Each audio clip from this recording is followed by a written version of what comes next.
Don't touch mine.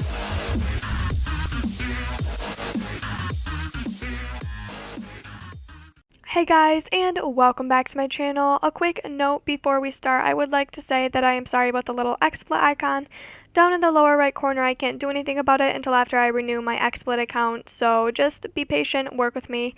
But I would like to hop right into our video. So today we're going to be talking about 4 things wrong with Fallout 4. I hope you guys enjoy. Don't forget to like, comment, and subscribe if you enjoy the video. Number 4, the graphics. Although the graphics are visually pleasing to an extent, they definitely don't seem like much when compared to games like The Witcher 3, which also came out in 2015. There was definitely room for improvement. I think if they would have taken just a little bit more time on the visual details, the graphics, it would have very positively affected the overall game. Although some people may say that graphics don't matter, I disagree because I think the graphics affect the overall quality of the game, and if nothing else, it shows that a lot of work was put into it. As mentioned before, this game is compared with The Witcher 3, and when looking at them side by side, Fallout 4 does look rather cheap and rushed in comparison. The graphics aren't the only thing that appear rushed. If you pay attention, there are often repeated buildings or monuments. It literally seems like they took the same exact house and just placed it in multiple locations. This is just one example of it. This house is in the middle of nowhere, and I noticed it was the exact same house as one in a settlement. When I went back to look, I realized all of the houses in the settlement were the same exact house. The game seems great at first glance, but this definitely isn't the only example of this laziness. Number 3, Preston Garvey. This guy drives me nuts, and if you've ever played it, you know why. He gives the same quests over and over, only at different locations, and of course, me being the perfectionist I am, I can't just not do the quests.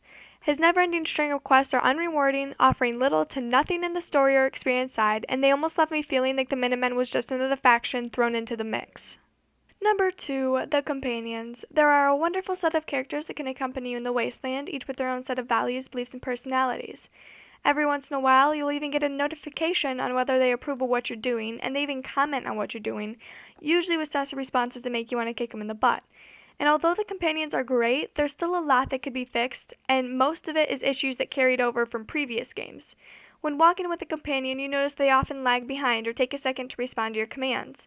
They get you stuck in doorways, gunfights that you were trying to avoid, and if there's a trip mine, they will walk over it.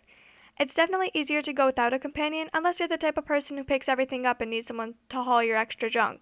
Another thing that bothers me is the fact that they don't die. You can hit them and hit them and hit them, and eventually you start a gunfight.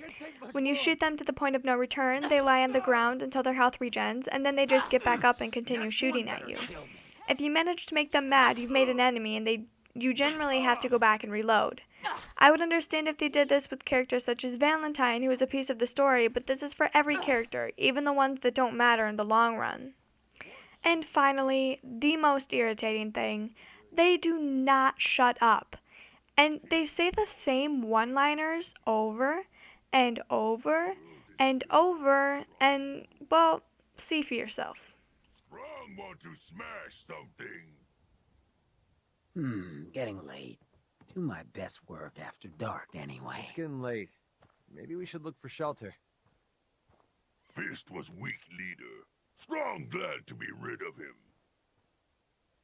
Fist was weak leader. Strong glad to be rid of him. Spill it. Strong want to smash something. Humans all look funny. Number 1, you can't be the bad guy and you can't tell people off. No matter what conversation choice you choose, the ending will always be the same and the NPCs will always adore you. As you can see with this conversation, it doesn't affect him no matter what I say. When you complete the quest and come back, he still thanks you and pretends nothing happened. How disappointing. My favorite thing about conversation choices is being able to get a reaction out of the NPCs. I always found it really amusing. Really? Well, not Well, with that's this the best game. news I've heard in a long time.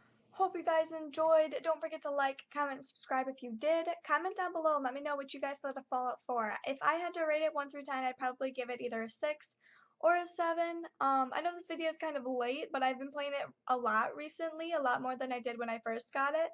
And so I thought I'd make this video. I've also been streaming it, so I thought I'd make this video so that you guys can kind of get my input in there. And yeah, so I hope you guys enjoyed, and I hope you guys have a good rest of your week. At the end of this week, I'll probably be posting a video for The Walking Dead Season 6 finale. It's going to be like a response video. So if you guys want to see that, definitely keep an eye out for that. And I hope to see you then. Ciao.